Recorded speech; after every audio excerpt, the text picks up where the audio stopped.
الحمدللہ الذی وکفا والصلاة والسلام علی من لا نبی بعدہ اما بعد فاعوذ باللہ من الشیطان الرجیم بسم اللہ الرحمن الرحیم انا انزلناہ فی لیلۃ مبارکہ انا کنا منذرین فیہا یفرق کل امر حکیم صدق اللہ العظیم وبلغنا رسولہ النبی الکریم ونحن علی ذلک لمن الشاہدین والشاکرین والحمد للہ رب العالمین ان اللہ وملائکتہ یصلون علی النبی یا ایہا الذین آمنوا صلوا علیہ وسلموا تسلیما الصلاة والسلام علیک یا سیدی یا رسول اللہ وعلا آلک واصحابک یا سیدی یا حبیب اللہ الصلاة والسلام علیک یا سیدی یا نبی اللہ وعلى آلك وأصحابك يا سيدي يا نور الله مولاي صل وسلم دائما أبدا على حبيبك خير الخلق كلهم ثم الرضا عن أبي بكر وعن عمر وعن علي وعن عثمان ذي الكرم يا رب بالمصطفى بلغ مقاصدنا واغفر لنا ما مضى یا واسع الکرم۔ محترم سامعین، شعبان المعظم کا مہینہ اپنی برکتوں رحمتوں کے ساتھ جاری ہے اور آج تقریباً 10 شعبان المعظم ہو چکی ہے۔ ٹھیک 4 دن کے بعد نصف شعبان، جس کو ہمارے ہاں اصطلاح میں شب برات کہتے ہیں اور قرآن نے جس کو لیلہ مبارکہ کہا ہے، برکتوں والی رات، اور عربی زبان میں بے شمار احادیث کے اندر اسے نصف شعبان کہا گیا ہے، آدھا شعبان۔ سارے نام اس کے درست ہیں کیونکہ اس رات برکت بھی ہے، اس رات برات بھی ہوتی ہے، تو اعلان برات ہوتا ہے، وہ کس طرح اس کو اپنی گفتگو کا حصہ بنائیں گے، یعنی کہ لیلہ مبارکہ کہیں، شب برات کہیں، نصف شعبان کہیں، مراد اس سے ایک ہی رات ہے۔ اس معاشرے میں ایک گروہ ایسا ملتا ہے جو اس رات کی مخالفت میں بڑی شدت اختیار کرتا نظر آتا ہے۔ وہ کہتا ہے جی اس رات کا ثبوت ہے ہی کہیں نہیں، یہ رات کہیں بھی نہیں، حالانکہ یہ صرف تعصب ہے، حقیقت نہیں ہے۔ ابھی قرآن کی آیت پڑھی آپ کے سامنے، لیلہ مبارکہ والی، سورہ دخان کی آیت نمبر 3 اور 4، تفسیر پڑھ کے دیکھیں۔ مفسرین بتا رہے ہیں کہ اس رات سے یہ 15ویں شعبان کی رات مراد ہے۔ بے شمار احادیث، جن میں سے سیاہ 6 کی احادیث بھی موجود ہیں جو 15ویں شعبان کی فضیلت پر دلالت کر رہی ہیں، تو یہ کہنا کہ اس رات کا ثبوت ہی کوئی نہیں، یہ محض جہالت ہے یا عناد ہے یا تعصب ہے، حقیقت نہیں ہے۔ ہاں، طریقہ کار میں اگر کوئی اختلاف کرے تو یہ اس کا رائٹ ہے کہ شب برات کو سیلیبریٹ کرنے کا طریقہ اگر کوئی اس میں اپنی رائے دے تو اس کا حق ہے سب کو۔ کوئی اختلاف کرے کہ جناب یوں نہیں یوں ہونا چاہیے، یہ بات ٹھیک ہے، لیکن یہ کہنا کہ شب برات ہے ہی نہیں، یہ جہالت ہے۔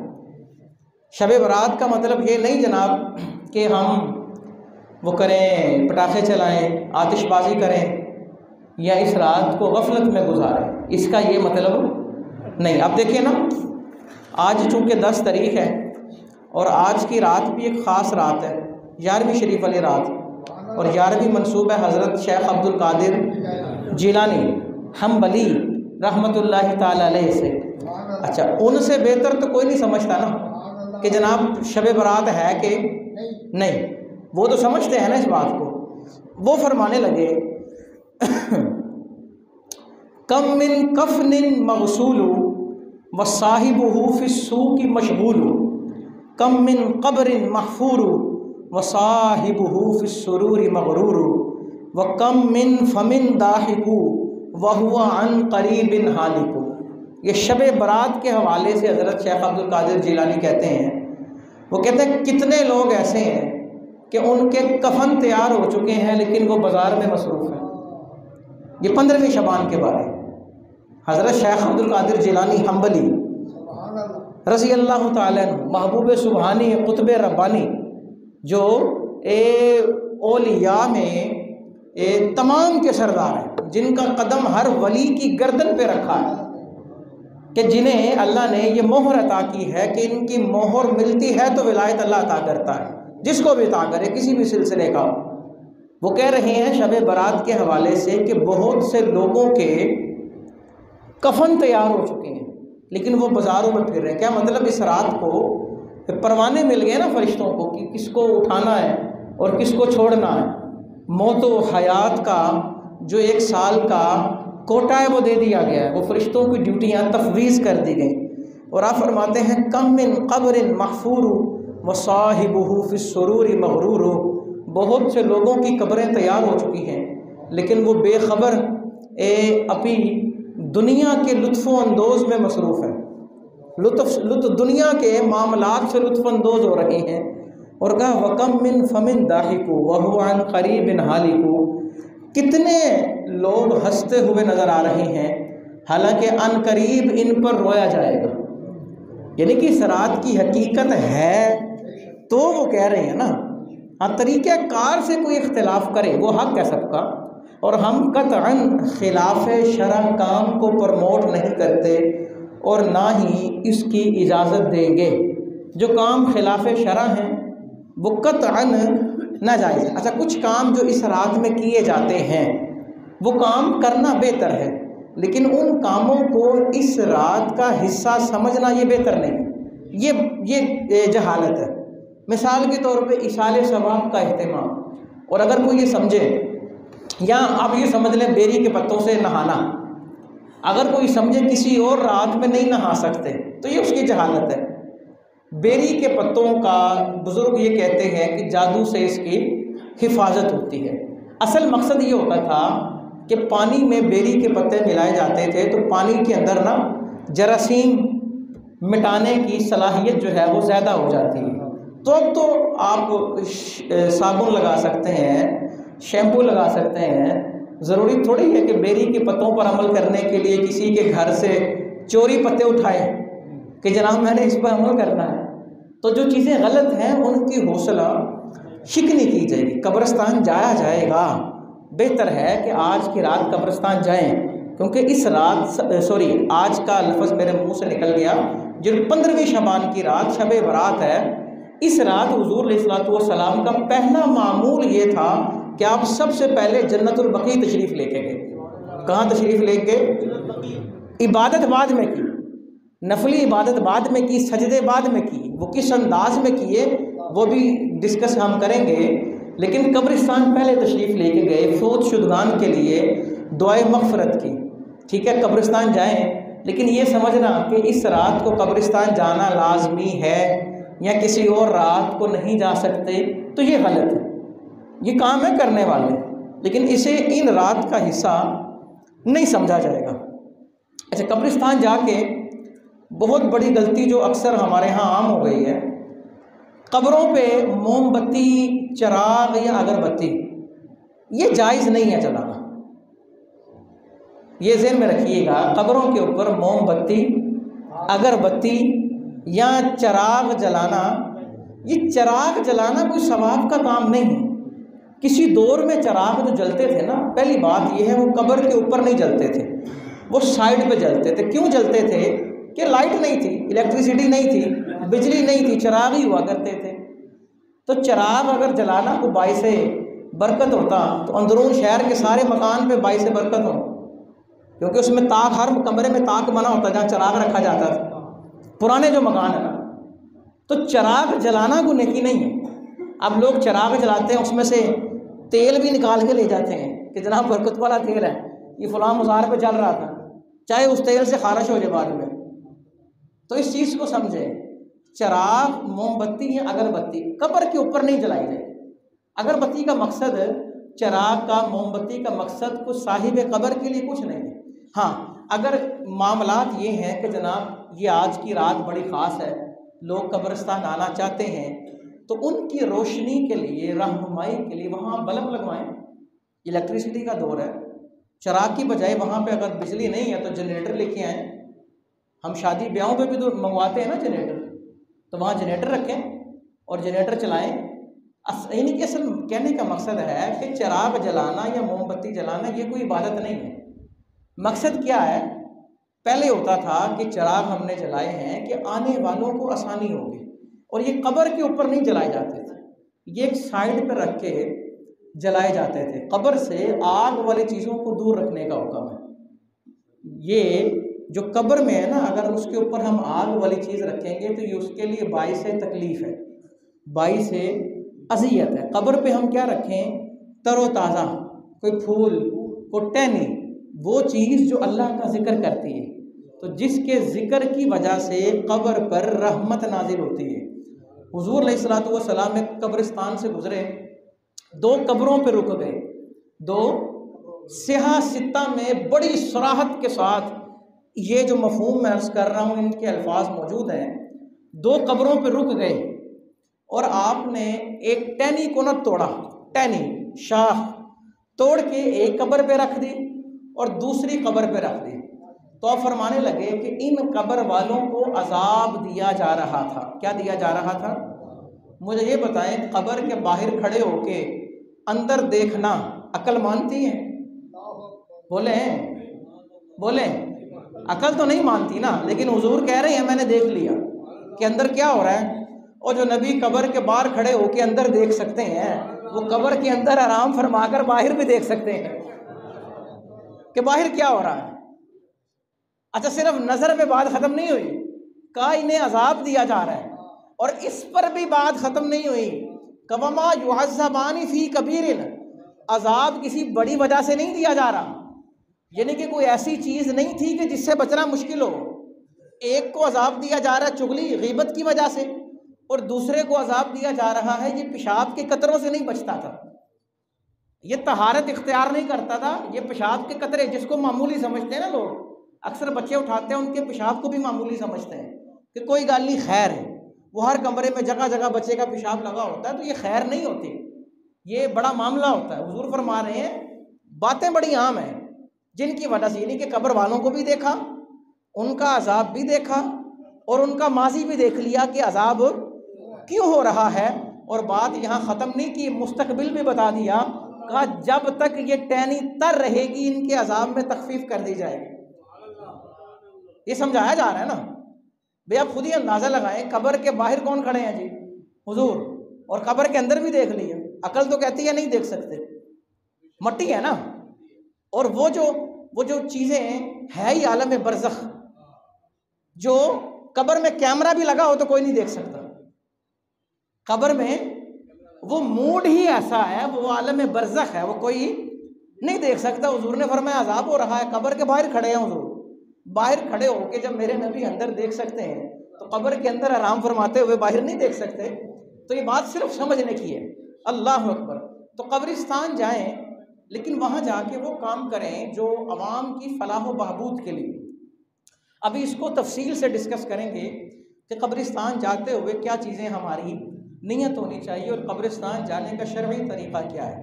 یہ صرف میں نے اس لیے عرض کیا کہ قبروں پہ چراغ جلانا یہ ہے کہ اگر کوئی جلاتا ہے تو یہ میں نے کوئی اس کی خلاف مخالفت میں بات نہیں کی، ایک مثال دے رہا ہوں، ہو سکتا ہے کوئی سمجھے کہ جناب کسی نے کہا ہو کہ جناب یہ جلاتے ہیں، ایسا نہیں۔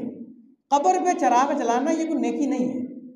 کسی دور میں چراغ جلائے جاتے تھے کہ بجلی نہیں ہوتی تھی، الیکٹریسٹی نہیں تھی، آپ نے قبرستان کا اگر نیکی کرنی ہے تو وہاں پہ بلب لگوائیں اور وہاں جنریٹر کا انتظام کریں، یا اگر کسی نے جنریٹر نہیں لگانا، اپنے گھر سے تار دینی ہے تو وہ ڈائریکٹ تار نہ دے، کنڈے نہ ڈالے، وہ جہاں سے آؤٹ پٹ ہے وہاں سے تارے دے، کنیکشن لگائے، نیکی کرے پوری۔ کہ چراغ جلانا اس کا قبر والے کو فائدہ نہیں ہے، صرف قبرستان جانے والا۔ اب دیکھیں نا ہمارے ہاں وہ چراغ، وہ جو دیا ہوتا ہے، وہ اس کو ایسے کوئی ہاتھ نہیں لگاتا، وہ اتنا گندا ہو چکا ہوتا ہے، پھر اس میں سے تیل نکالتے ہیں، وہ سمجھتے ہیں یہ تیل کو باعث برکت ہے۔ تو یہ چراغ جلانا قبر پہ، کوئی بھی آگ کی چیز جو ہے یہ کوئی عبادت نہیں ہے، ذہن میں رکھیں۔ اگربتی بھی نہیں، اس کا قبر والے کو کوئی فائدہ نہیں۔ جس چیز کا فائدہ ہوتا ہے وہ میں نے آپ کے سامنے رکھا ہے۔ اچھا جی، تو 15ویں شعبان کی جو رات ہے نا، یہ بڑی خاص ہے۔ یعنی کہ وہ لوگ جو کہتے ہیں کہ اس رات کا وجود ہی کوئی نہیں، یہ محض اناد ہے، محض ایک تعصب ہے، حقیقت نہیں۔ ہاں، اس رات میں جو خرافات کی جاتی ہیں، جو وہ کام کیے جاتے ہیں شریعت کے جو خلاف ہیں، ہم اس کی حمایت نہیں کریں گے، ہم اس کی مخالفت ہی کریں گے۔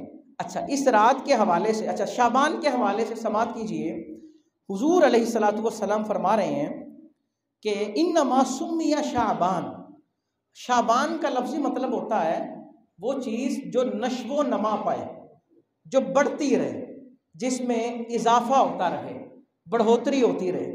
فرمایا انما سمی شعبان، کہ شعبان کو شعبان اسی لیے کہتے ہیں لِأَنَّهُ يَتَشَعَّبُ فِيهِ خَيْرٌ كَثِيرٌ لِلصَّائِمِ، کہ شعبان کے مہینے میں جو روزہ رکھتا ہے نا، شعبان کے مہینے میں جو روزہ رکھتا ہے اس کے روزے کی نیکی کبھی ختم نہیں ہوتی۔ یہ ذہن میں رکھیے گا، شعبان کے روزے کی نیکی کبھی ختم نہیں ہوتی۔ ایک نیکی، ایک روزے کی بات ہو رہی ہے، یعنی کہ وہ ایک نیکی بڑھتی رہتی ہے، جس طرح درخت بڑھتا ہے نا، جس طرح درخت بڑھتا ہے، اللہ اکبر، اور اسی طرح یہ روزہ بڑھتا رہتا ہے، اس کی شاخیں نکلتی رہتی ہیں، اور پتہ ہے کتنا بڑا یہ درخت ہو جاتا ہے، حتیٰ یدخل الجنہ، حتیٰ کہ جنت میں داخل ہو جاتا ہے۔ شعبان کو شعبان اسی لیے کہتے ہیں کہ اس میں نیکی کا درخت بڑھتا رہتا ہے۔ یہ ایک روزے کی بات ہو رہی ہے، ورنہ کوئی بھی آپ نیکی کریں، اگر صدقہ جاریہ نہیں ہے، صدقہ جاریہ تو ویسے ہی انلمیٹڈ ہوتا ہے نا۔ مثال کے طور پہ کسی نے مسجد بنا دی، تو جب تک مسجد ہے، بنانے والا چاہے فوت ہو گیا، تو جب تک مسجد باقی ہے اسے وہ ثواب، یہ صدقہ جاریہ ہے۔ صدقہ جاریہ کے علاوہ جو نیکی ہے نا، ان کا ٹائم ختم ہوتا ہے تو نیکی کا ثواب ملنا جو ہے وہ ختم ہو جاتا ہے۔ لیکن شعبان کے اندر جو روزہ رکھتا ہے، وہ شعبان کا مہینہ گزر جائے گا، نہ جانے کتنے شعبان گزر جائیں گے، لیکن وہ نیکی ختم، وہ نیکی کا درخت بڑھتا بڑھتا بڑھتا جنت تک چلا جائے گا۔ ایک درخت اس کا جنت میں، درخت بھی جنت چلا جائے گا، اور جس نے روزہ رکھا ہے وہ بھی جنت چلا جائے گا۔ حضور علیہ الصلوۃ والسلام نے فرمایا الا ان شہر رجب شہر اللہ وشعبان شہری ورمضان شہر امتی۔ آپ فرمانے لگے خبردار، رجب اللہ کا مہینہ ہے، اور شعبان میرا مہینہ ہے، اور رمضان میری امت کا مہینہ۔ یہ حضور کی رحمت للعالمین ہی دیکھیے نا ذرا ایک لمحے کے لیے۔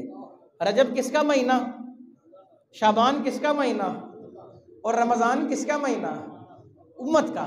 اچھا دیکھیں نا حضور کی رحمت، رجب میں رات ایک ہے، 27ویں شب، شعبان میں رات ایک ہے، 15ویں شب، اور رمضان کا تو ہر دن بھی رحمت ہے اور ہر رات بھی رحمت ہے۔ کہا رمضان میری امت کا مہینہ ہے۔ اللہ اکبر، سبحان اللہ۔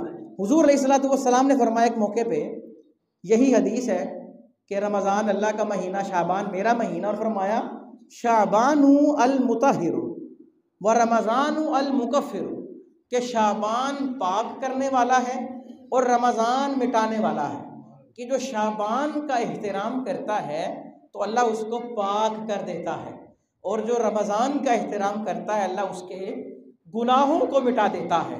یعنی کہ شعبان میں بھی پاک کس کو کیا جا رہا ہے، بندوں کو، اور رمضان میں گناہ کس کے مٹائے جا رہے ہیں، بندوں کے۔ تو یہ بڑا خاص مہینہ ہے۔ حضور علیہ الصلوۃ والسلام یہ دعا کیا کرتے تھے اللہم بارک لنا فی رجب و شعبان وبلغنا رمضان، اے اللہ رجب اور شعبان میں برکت عطا فرما اور ہمیں رمضان تک پہنچا دے۔ اور حضور علیہ الصلوۃ والسلام شعبان کے علاوہ کسی اور مہینے میں مکمل مہینہ روزہ نہیں رکھا کرتے تھے۔ شعبان میں آپ کثرت سے روزے رکھتے، حتیٰ کہ تقریباً کم و بیش پورا مہینہ حضور علیہ الصلوۃ والسلام روزہ رکھا کرتے تھے۔ یہ حضور کا خاصہ ہے، اور حضور علیہ الصلوۃ والسلام نے اپنی امت کو 15 شعبان کے بعد روزہ رکھنے سے منع کیا۔ آپ نے فرمایا 15 شعبان کے بعد نفلی روزہ نہ رکھیں۔ کیوں؟ کیونکہ اس سے اسے رمضان کے روزوں میں کمزوری کا سامنا کرنا پڑ سکتا ہے کہ نفل اتنے زیادہ آدمی پڑھ لے، فرض ہی رہ جائیں تو وہ نفل پھر قبول، فرض مقدم ہے، پرائیورٹی۔ مثال کے طور پہ اگر میں نے کسی کے پیسے دینے ہوں، مثال کے طور پہ 1 لاکھ دینا ہے میں نے کسی کا، اور وہ میرے گھر آئے، مہمان بنے، اسے میں 1.5 لاکھ کی روٹی کھلا دوں، 1 لاکھ نہ دوں، تو وہ کہے گا میری طرف سے تو نہ کھلاتا۔ میں اگر کہوں جناب میں نے 1.5 لاکھ کی روٹی کھلا دی، آپ کو اہتمام کیا، وہ کہے گا باڑ میں جائے اہتمام، یہ میں نے کیا کرنا ہے، میرے پیسے دو۔ جو فرض ہے نا وہ پہلے، نفل ہماری کیا کہتے ہیں، نادانی یہ ہے، بدعملی یہ ہے کہ ہم فرضوں کو کم کر دیتے ہیں اور نفلوں کو بڑھا دیتے ہیں۔ تو نفل کو فرض کا درجہ دینا گمراہی ہے، یہ بات ذہن میں رکھیں۔ نفل نفل ہے اور فرض ہے اور سنت ہے۔ اب نفل کا اتنا اہتمام کرے اور آدمی کو فرض کی پرواہ نہ ہو،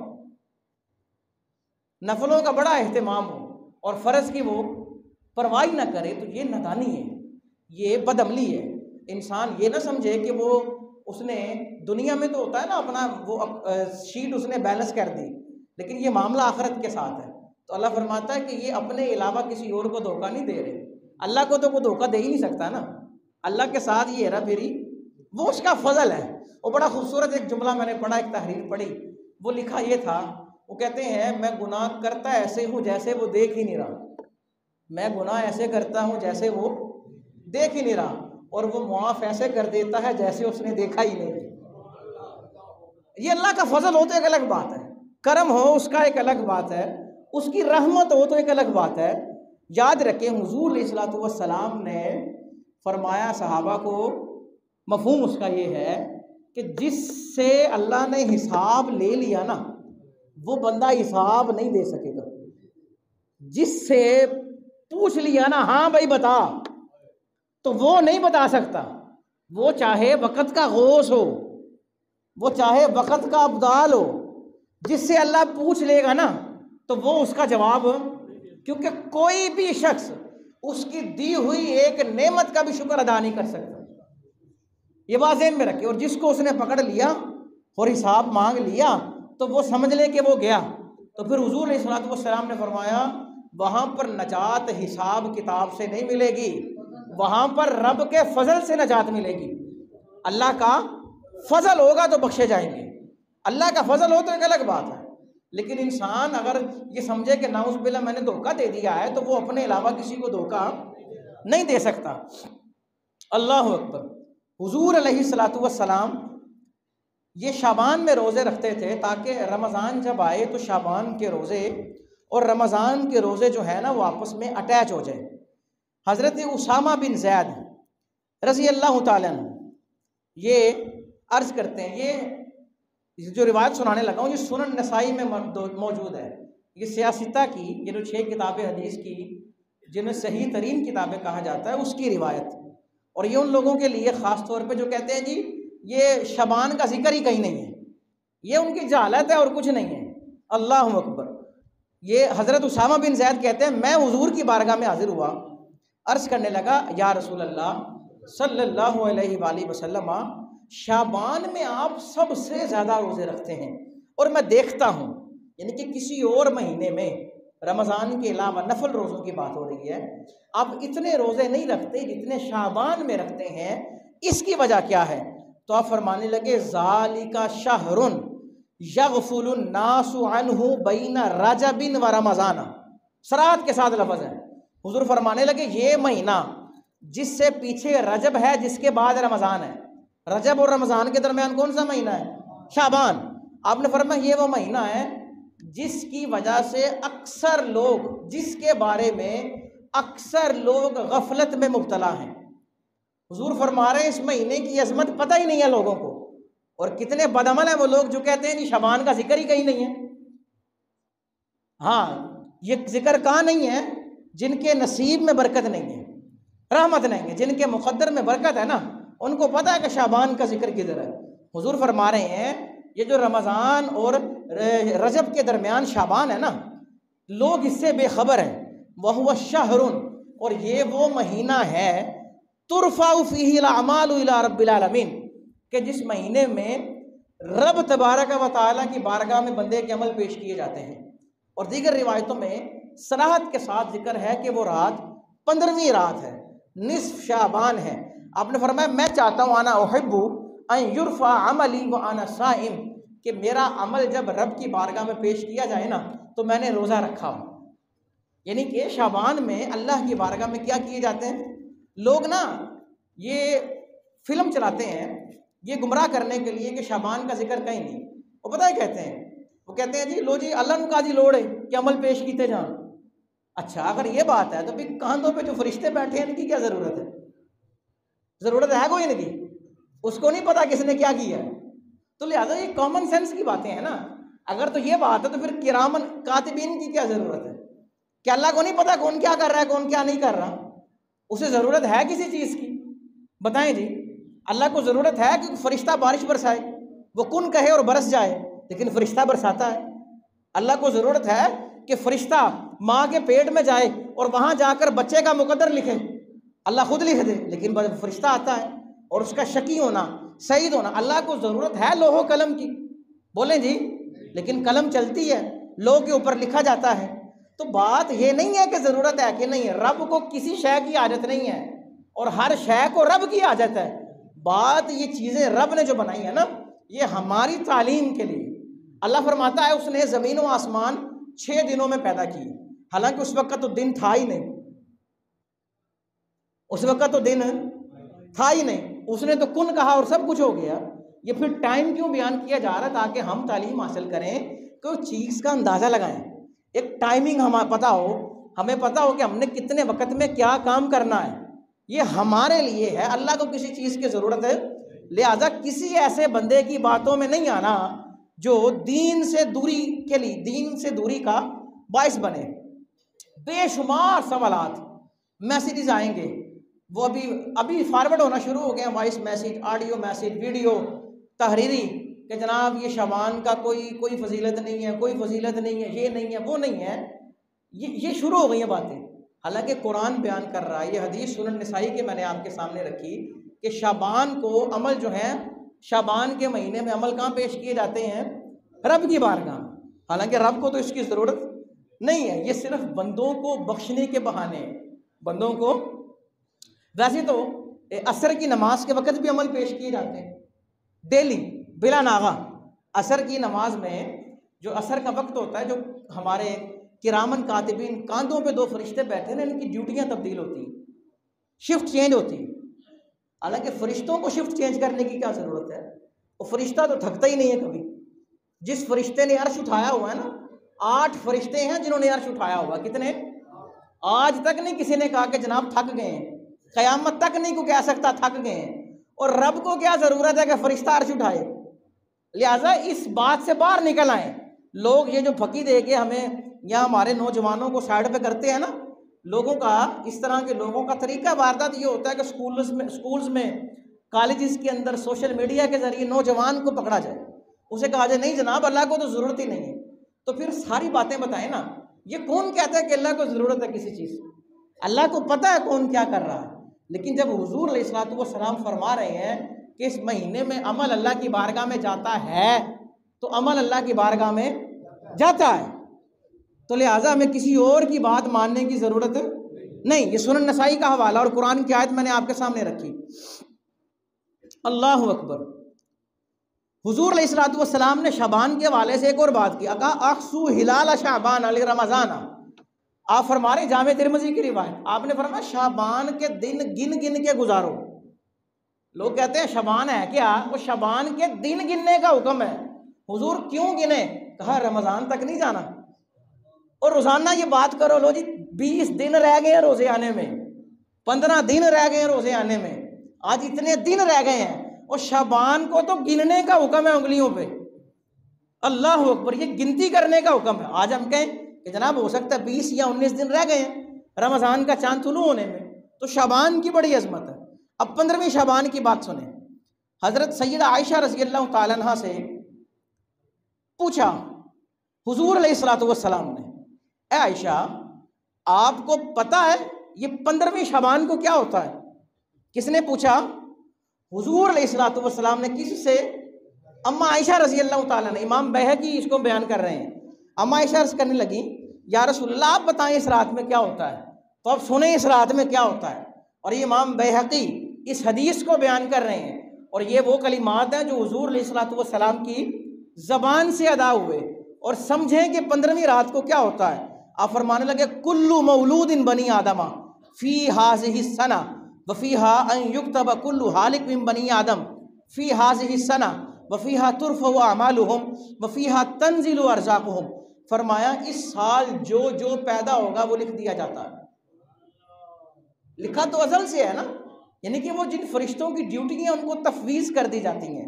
کہا اس رات لکھ دیا جاتا ہے کون کون چلا جائے گا، اور کہا اس رات لکھ دیا جاتا ہے کہ کس کو کتنا رزق ملنا ہے، اور اس رات اللہ کی بارگاہ میں اعمال جو ہیں وہ اٹھائے جاتے ہیں۔ اللہ اکبر۔ اب دیکھیں نا حضور علیہ الصلوۃ والسلام فرما رہے ہیں، اسی لیے وہی وہ قصیدہ حضرت شیخ عبد القادر جیلانی کا جو میں نے شروع میں پڑھا کہ آپ 15ویں شعبان کے حوالے سے کہتے ہیں کتنے لوگ بازاروں میں پھر رہے ہیں حالانکہ ان کا کفن تیار ہو چکا ہے، اور کتنے لوگ خوشی کی کیفیت میں مسرور ہیں حالانکہ ان کی قبر تیار ہو چکی ہے، اور کتنے چہرے ہنستے نظر آ رہے ہیں حالانکہ ان پہ رونے کا وقت آ چکا ہے۔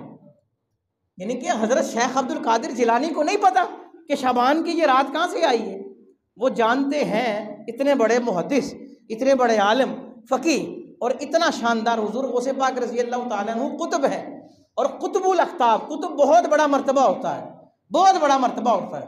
ان سے پوچھا کسی نے کہ آپ قطب کیسے بنے؟ انہوں نے یہ نہیں کہا میں نے چلے کاٹے، سنیے گا بات۔ حضرت شیخ عبد القادر جیلانی کہتے ہیں درست العلم حتی صرت قطبا، کہا میں علم سیکھتا رہا حتیٰ کہ اللہ نے مجھے قطب بنا دیا۔ کہا علم کی راہ نے مجھے قطب بنایا ہے۔ آج تو ڈھونگیوں نے عوام کو علم سے دور کر دیا ہے، حالانکہ وراثت نبیوں کی کیا ہے جی؟ علم۔ انبیاء مال و دولت نہیں چھوڑتے، وہ کیا چھوڑتے ہیں؟ علم۔ تو اللہ سے ڈرنے والے کون ہیں جی؟ علم والے۔ اللہ کن کے درجے بلند کرتا ہے؟ علم والوں کے۔ جاہل اور علم والے برابر نہیں۔ قرآن کا آغاز علم سے ہو رہا ہے، اختتام علم پہ ہو رہا ہے۔ یہ رات اس بات کی رات ہے کہ ہم اپنے آپ کو آمادہ کریں کہ علم سیکھنے جانا ہے۔ علم آج ہر بندہ سکھانا چاہتا ہے لیکن سیکھنا نہیں چاہتا۔ بہت سے لوگوں کو پڑھنا چاہیے لیکن وہ لکھ رہے ہیں، بہت سے لوگ ان کو پڑھنا چاہیے لیکن وہ لکھ رہے ہیں، سیکھ نہیں رہے۔ ہر بندہ سکھانے پہ تلا، ولہذا سمجھیں اپنی تخلیق کا مقصد سمجھیں۔ حضور علیہ الصلوۃ والسلام فرما رہے ہیں کہ مجھے معلم بنا کر بھیجا گیا ہے۔ تعلم یہ نبوت کے شعبوں میں سے شعبہ ہے۔ حضور علیہ الصلوۃ والسلام بھی معلم بنا کر بھیجے گئے امت کی تعلیم کے لیے۔ حضور علیہ الصلوۃ والسلام نے کہا ذکر والی مجلس بھی بہتر ہے اور علم والی بھی بہتر ہے، لیکن علم والی افضل ہے ذکر والی سے، اور کہا میں علم والی مجلس میں بیٹھوں گا کیونکہ میں خود علم والا ہوں۔ یہ دیکھیں، اب دیکھیں محفل سجائیں، ذکر کی محفل سجی ہو، لیکن فضیلت کس محفل کو ہے جی؟ علم والی محفل کو۔ ایک عالم، حضور فرما رہے ہیں، مشکات میں روایت درج ہے، وہ فرض پڑھے، صرف کیا پڑھے؟ صرف فرض پڑھے، اور وہ دین پڑھانے میں مصروف ہو جائے۔ آپ نے فرمایا اس کا رتبہ ایسے ہے جیسے میرا رتبہ تم میں سے ادنا پر ہے، اتنی شان ہے اس کی کہ جو علم پڑھاتا ہے۔ تو لہٰذا عظمتیں، رفتیں جو عطا ہو رہی ہیں، یہ ڈھونگی کام۔ آج کی رات بہت سے لوگ خرافات کرتے ہیں، جناب گوشت لے کے راوی میں جا کے بیٹھ جائیں گے۔ جو لوگ کرتے ہیں وہ میں بتا رہا ہوں، جو غلط ہے وہ غلط ہے۔ بہت سے لوگ ڈبکیاں لگائیں گے غلط جنتر منتر کر کے، بہت سے لوگ قبرستان کے اندر چیزیں دفن کر کے آئیں گے۔ جناب آج کی رات ہے، ہم نے یہ کام کرنا، یہ غلط ہے چیزیں۔ بہت سے لوگ قبرستان میں قبریں کھود کے اندر بیٹھے ہوں گے اور اندر بیٹھ کے وظیفے کر رہے ہوں گے، یہ چیزیں غلط ہیں، یہ خرافات ہے، دین اس کی اجازت نہیں دیتا۔ دین جو حکم دیتا ہے انسان اس پر عمل کرے۔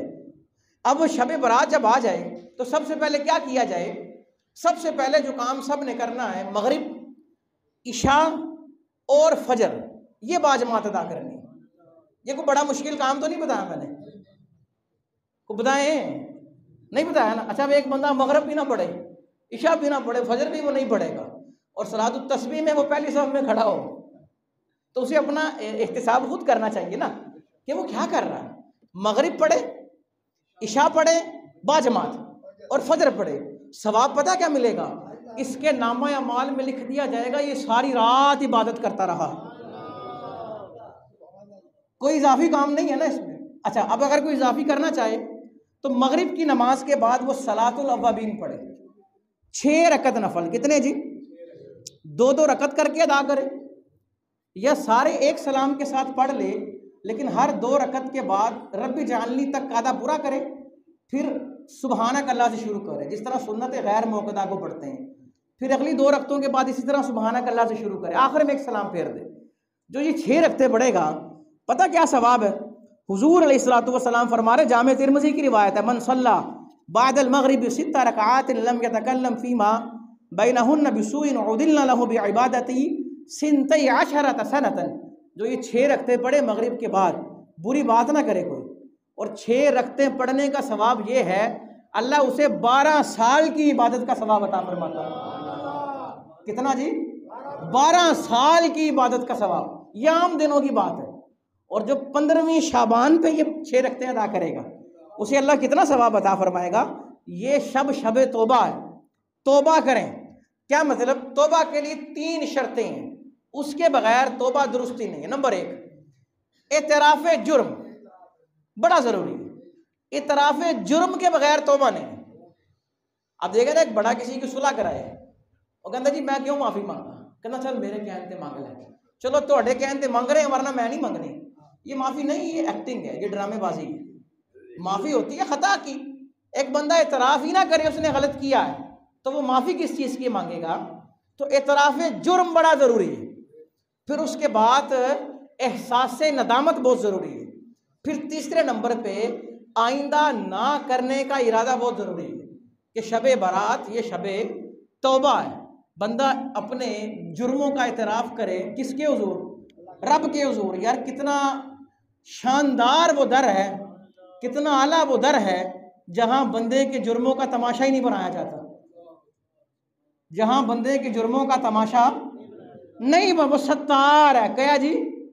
ستار، مسلسل پردے ڈالنے والا۔ کیا مطلب جی؟ مسلسل، یہ سمجھے، ایک ہے ساتر پردہ ڈالنے والا، ایک ہے ستار مبالغہ کہ بار بار پردے ڈالنے والا۔ اب اس ڈائز کے اوپر ایک پردہ ڈل جائے نا تو دور والا بتا سکتا ہے کہ نیچے ڈائز ہے، ہاں یہ نہیں پتا ہوگا کہ رنگ کیا ہے، لکڑی کا ہے، شیشے کا ہے، لوہے کا ہے، سٹیل کا، یہ نہیں پتا لگے گا، لیکن اتنا ضرور پتا لگے گا کہ نیچے ڈائز ہے۔ لیکن اتنے پردے ڈلیں، اتنی لیئرز آ جائیں کہ پتہ ہی نہ لگے نیچے ڈائز ہے کہ نہیں، اس کو کہتے ہیں ستار۔ وہ ایک پردہ نہیں ڈالتا، ایک پردہ ڈلے گا نا تو پتہ لگے گا نیچے گناہگار ہے، اور وہ اتنے پردے ڈال دیتا ہے کہ پتہ ہی نہیں لگتا گناہگار ہے بھی کہ نہیں ہے، اور اس کے ہاں رونے پر مذاق نہیں اڑایا جاتا۔ امام غزالی نے لکھا کہ بندہ جس سے بھی ڈرے اس سے دور ہو جاتا ہے، لیکن واحد رب ہے کہ جتنا اس سے ڈرے گا اس کے قریب ہو جائے گا۔ شب برات رب کے قریب ہونے کی رات ہے۔ پتہ کتنا قریب ہونے کی رات ہے؟ اتنا قریب ہونے کی رات ہے کہ اس رات رب خود قریب ہوتا ہے۔ رب حالانکہ وہ شاہرک سے زیادہ قریب ہے، وہ شاہرک سے زیادہ قریب ہے، لیکن قریب ہونے میں اور معرفت ہونے میں بڑا فرق ہوتا ہے۔ اور 2 بندے ساتھ بیٹھے ہوں اور انہیں ایک دوسرے کا پتہ ہی نہ ہو تو اس قربت کا کوئی فائدہ نہیں جہاں معرفت نہ ہو۔ معرفت بہت ضروری ہے قربت میں اور معرفت میں۔ یہاں سے 2 لوگ کراچی کا سفر کریں، ایک ہی گاڑی میں 7 سیٹیں ہوں، اور ایک آدمی نے کراچی جانا ہے ایک بندے سے دستخط لینے، اور جس سے دستخط لینے ہیں وہ ساتھ ہی بیٹھا ہوا ہے، اور سارا سفر ختم ہو گیا، صبح کراچی وہ اس کے دفتر پہنچا، جناب آپ یہ لیں جناب، وہ کہتے ہیں مجھے اگر پتہ ہوتا تو میں وہی کام کرا لیتا اپنا۔ تو قربت فائدہ نہیں دیتی جب تک معرفت نہ ہو۔ معرفت بہت ضروری ہے۔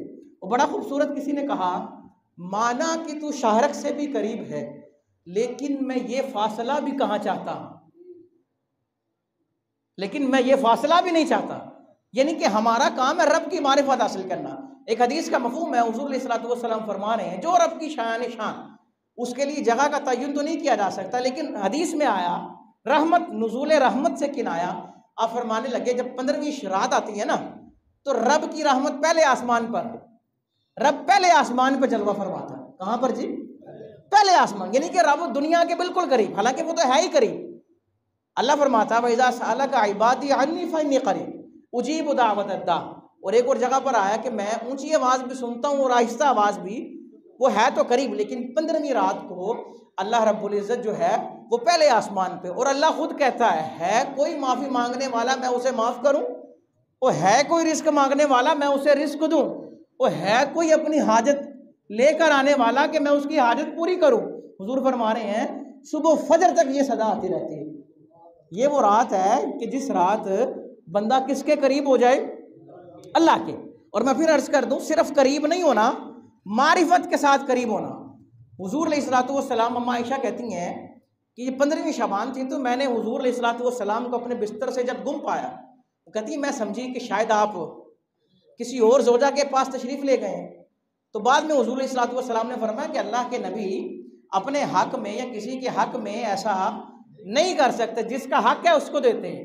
اللہ اکبر۔ حضور علیہ الصلوۃ والسلام بقیع کے اندر تھے، اللہ اکبر، اور جنت البقیع میں نا حضور علیہ الصلوۃ والسلام دعا مانگ رہے تھے، یستغفر للمؤمنین والمؤمنات والشہداء، مومن مردوں کی، مومن عورتوں کی اور شہیدوں کے لیے دعائے مغفرت کر رہے تھے۔ قبرستان جائیں تو فوت شدگان کے لیے کیا کریں؟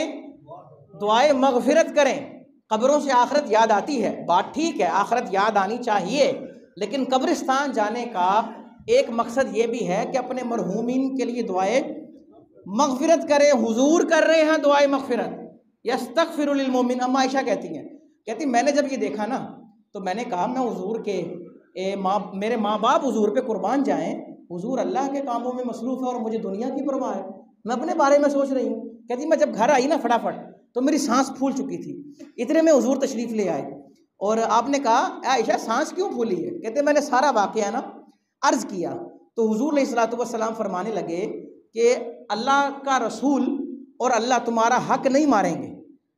حضور فرمانے لگے میرے پاس جبریل آئے تھے اور جبریل نے آ کر کہا کہ یا رسول اللہ یہ جو 15ویں رات ہے نا شعبان کی، یہ وہ رات ہے وَلِلَّهِ فِيهَا اُتَقَاءُ مِنَ النَّارِ بِعَدَدِ شُعُورِ غَنَمِ کَلْبٍ، کہ قبیلہ بنو کلب کی بکریوں کے جتنے بال ہیں وہ بڑی زیادہ بالوں والی بکریاں، کہ جس طرح قبیلہ بنو کلب کی بکریوں کے بال نہیں گنے جا سکتے نا، اسی طرح ان لوگوں کو نہیں گنا جا سکتا جن کی اللہ اس رات مغفرت فرما دیتا۔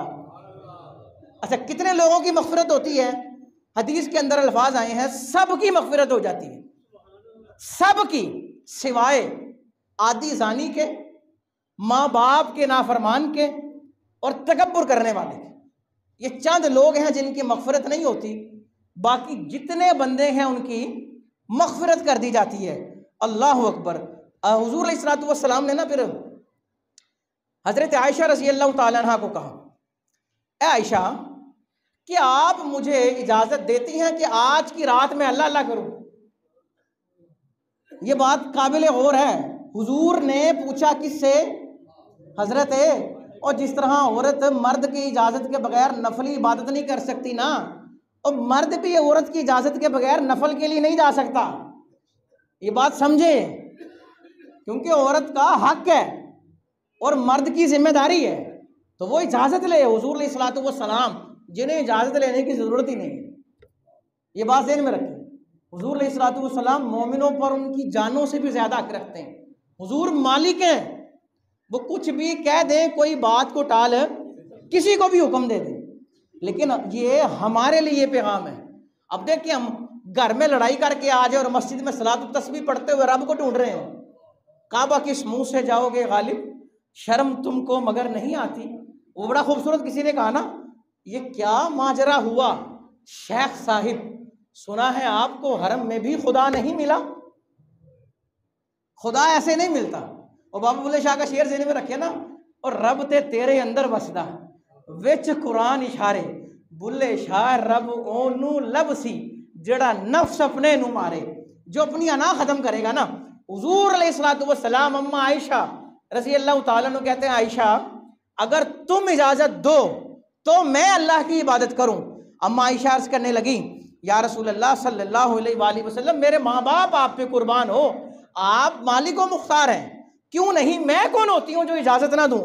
حضور علیہ الصلوۃ والسلام نے قیام کیا اور سجدہ کیا، اتنا لمبا سجدہ تھا، اما عائشہ کہتی ہے مجھے یہ لگا کہ حضور کی روح پرواز کر گئی، سر ہی نہیں اٹھ رہا، اتنا لمبا سجدہ۔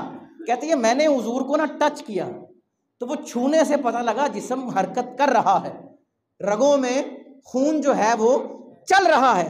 کہتے ہیں پھر میں نے حضور کی جب حرکت محسوس کی نا تو مجھے محسوس ہوا کہ کچھ آپ سجدے میں پڑھ رہے ہیں۔ کہتی میں نے کان قریب کیا تو وہ دعا جو 15ویں رات کو حضور علیہ الصلوۃ والسلام پڑھ رہے تھے سجدے میں، اعوذ بعفوک من عقابک واعوذ برضاک من سخطک واعوذ بک منک جل وجہک لا احصی ثناء علیک انت کما اثنیت علی نفسک۔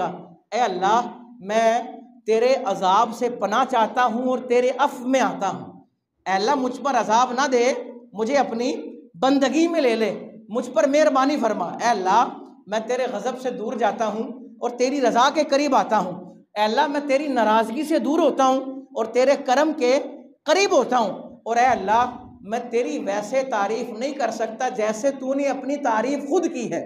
اب نبی کہ جن کے اشاروں پر رب قبلہ بدلے، جن کی انگلیوں سے پانی کے چشمے جاری ہو، جن کی انگلیوں کے اشارے پہ سورج پلٹ آئے، جن کا لعاب کھارا پانی میٹھا کرے، وہ اپنی امت کی تعلیم کے لیے ہمیں سمجھانے کے لیے یہ دعا بتا رہے ہیں کہ سجدے میں دعا پتہ کیوں کی گئی؟ کیونکہ بندہ رب کے سب سے زیادہ قریب سجدے میں ہوتا ہے۔ سورہ الگ کی آخری آیتیں وَاسْجُدْ وَاقْتَرِب، سجدہ کرو گے تو رب کے قریب ہو جاؤ گے۔ تو سجدے سے بندہ کس کے قریب ہوتا ہے؟ اللہ کے قریب، اور سجدے میں یہ دعا مانگی جا رہی ہے، اے اللہ تیری سزا نہیں تیری معافی چاہیے، اے اللہ تیری ناراضگی نہیں تیری رضا چاہیے، اے اللہ تیرا قہر نہیں تیرا کرم چاہیے، اے اللہ تیری تعریف میں کرتا ہوں، حمد کرتا ہوں، لیکن جو تیری شایان شان ہے نا میں وہ حمد کر ہی نہیں سکتا، اے اللہ تیری حمد سے میں قاصر ہوں۔ اللہ اکبر۔ اما عائشہ رضی اللہ تعالیٰ عنہ نے یہ ساری حدیث جب بیان کی نا، اللہ اکبر، اور حضور اما عائشہ کہتی ہیں صبح کو نا حضور علیہ الصلوۃ والسلام سے جب میں نے یہ بات کی، یہ سارا معاملہ سنایا کہ اے حضور یا رسول اللہ صلی اللہ علیہ وآلہ وسلم، میں سمجھی تھی کہ شاید آپ کی روح پرواز کر گئی۔ کہتے ہیں میں نے سارا واقعہ عرض کیا نا تو حضور فرمانے لگے، اے عائشہ کیا اس دعا کو یاد کر لو گی؟ عرض کیا حضور کیوں نہیں؟ آپ نے فرمایا سیکھ لو یہ دعا، پھر سیکھ لو، یہ دعا سیکھنی چاہیے، یہ دعا سیکھ لو، اور کہا دوسروں کو بھی سکھاؤ۔ اور یہ دعا پتہ کون سی ہے؟ یہ دعا وہ ہے جو جبریل رب کی طرف سے لے کر نازل ہوئے ہیں۔ یار کتنا کریم وہ رب ہے جو عطا بھی کرتا ہے اور مانگنے کے طریقے بھی سکھاتا ہے، وہ دعائیں قبول بھی کرتا ہے اور دعا مانگنے کی آداب بھی بتاتا ہے۔ اللہ اکبر۔ اب دیکھیں نا حضور علیہ الصلوۃ والسلام نے ایک اور جگہ پہ ارشاد فرمایا کہ نصف شعبان جب آ جائے نا تو رات کو قیام کرو اور صبح کو روزہ رکھو، یعنی کہ یہ بیداری کی شب ہے۔ کس کی؟ جاگنے کی۔ جاگنا کس چیز سے؟ ایک تو ہے فزیکلی جاگنا اور ایک ہے اپنے مردہ سوچوں سے جاگ جانا، اپنی سوئی ہوئی سوچوں کو جگا دینا، اپنے سوئے ہوئے ضمیر کو جگانا۔ حضور فرما رہے ہیں، حضرت ابو امامہ روایت کرتے ہیں، اللہ اکبر، حضور علیہ الصلوۃ والسلام ارشاد فرما رہے ہیں، مصنف عبد الرزاق کی حدیث ہے، 5 راتیں ایسی ہیں جن میں دعا رد نہیں کی جاتی۔ ایک بندہ کہتا ہے نا میں نے بڑے بڑوں سے دعائیں کرائی ہیں، تو میرے حضور کا فرمان سنیں اور اس رات میں خود دعا کر کے دیکھیں اور دیکھیں رب کتنا قریب ہے۔ آپ نے فرمایا 5 راتیں ایسی ہیں جن میں دعا رد نہیں ہوتی۔ پہلی رات ہے رجب کی پہلی رات، اور دوسری رات ہے یہ شب برات۔ لوگ کہتے ہیں نا کہ جناب شب برات کہاں سے آئی؟ حضور فرما رہے ہیں یہ وہ رات ہے جس رات رب دعا رد ہی نہیں کرتا۔ اور تیسری رات ہے جمعے کی رات، یہ جو کل بھی گزری ہے، جو جمعے سے پہلے، جو جمعرات اور جمعہ کے درمیانی شب جس کو شب جمعہ کہتے ہیں، کہ اس رات دعا رد نہیں ہوتی۔ چوتھے نمبر پہ عید الفطر کی رات کو دعا رد نہیں ہوتی۔ نمبر 5 عید الاضحیٰ، بڑی عید کی جو رات ہے اس وقت دعا رد نہیں ہوتی۔ ان راتوں کو دعائیں مانگنے کا وقت ہے، گر گرانے کا وقت ہے، اللہ کے حضور اپنی عاجزی ظاہر کرنے کا وقت ہے، اور تمام لوگوں کی مغفرت ہو جاتی ہے۔ مشرک کی مغفرت نہیں ہوتی، جس کے دل میں کینہ ہو اس کی مغفرت نہیں ہوتی تب جب تک یہ توبہ نہ کر لیں۔ اگر توبہ کر لیں گے تو پھر بخشش ہو جائے گی۔ اور ناحق قتل کرنے والا، جو پروفیشنل کلرز ہیں، ان کی بھی مغفرت نہیں ہوتی۔ جو پروفیشنل زانی ہے اس کی بھی مغفرت نہیں ہوتی۔ تو جو اس رات کو غفلت میں گزارے گا وہ خود سمجھ لے کہ وہ کس قدر خیر کثیر سے محروم ہو گیا ہے۔ دعا ہے اللہ رب العزت سے اللہ عمل کی توفیق عطا فرمائے۔ وآخر دعوانا الحمدللہ رب العالمین۔